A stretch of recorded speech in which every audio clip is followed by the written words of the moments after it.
My son, pay attention to my wisdom. Lend your ear to my understanding, that you may preserve discretion, that your lips may keep knowledge. For the lips of an immoral woman drip honey, and her mouth is smoother than oil. But in the end she is bitter as wormwood, sharp as a two-edged sword. Her feet go down to death, her steps lay hold of hell. Lest you ponder her path of life.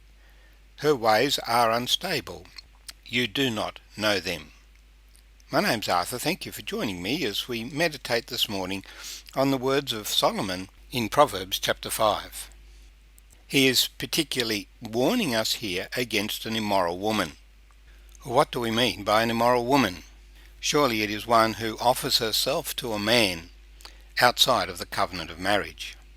And you don't have to watch much television to see that the issue of morality in the relationship between men and women is a continual one in society. And so the warning that Solomon gives is very relevant. He's addressing a young man who is going to be tempted by a woman. And the temptation begins with a conversation. The lips of the immoral woman drip honey. There is a promise of something that is delightful.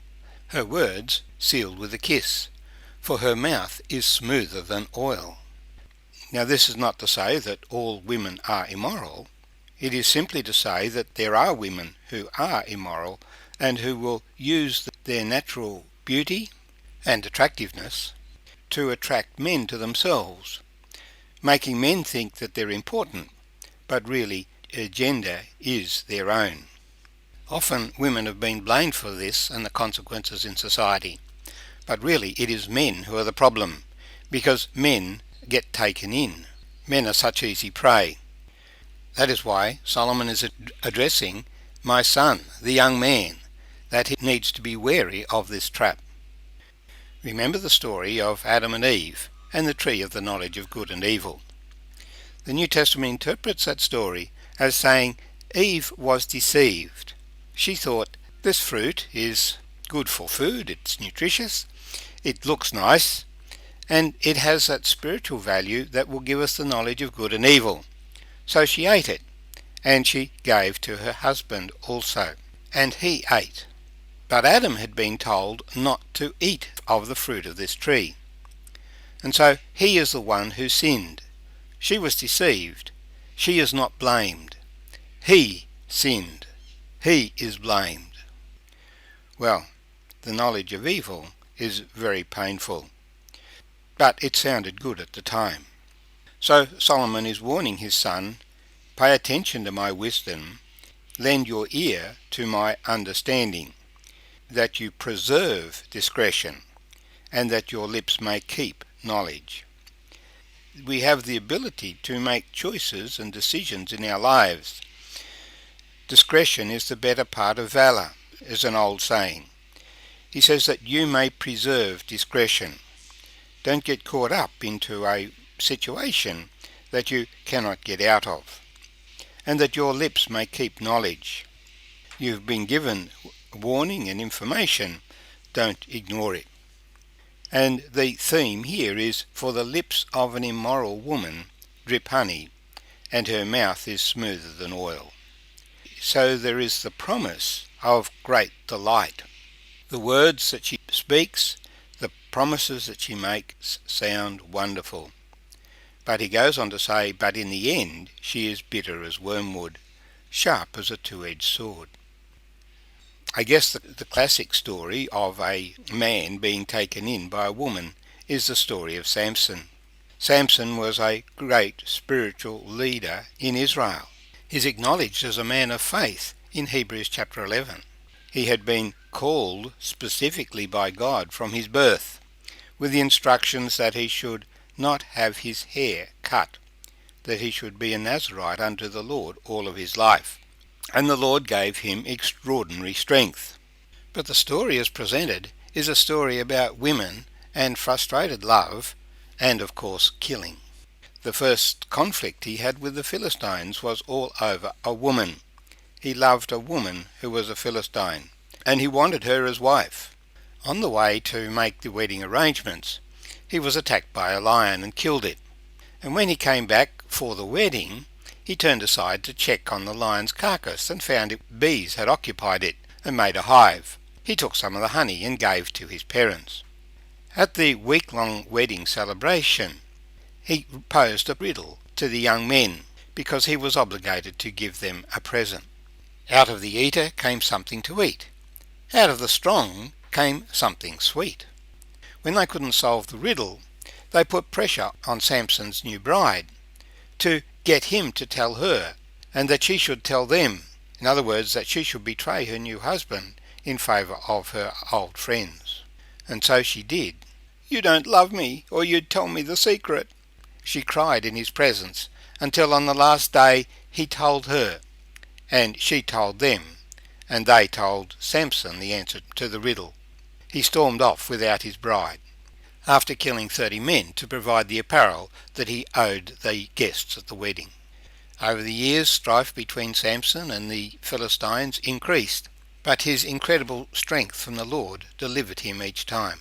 Then the lords of the Philistines came to Delilah, Samson's lover, and agreed to pay her money if she could get the secret of his strength. And so she allured him to give the secret up, and eventually he did.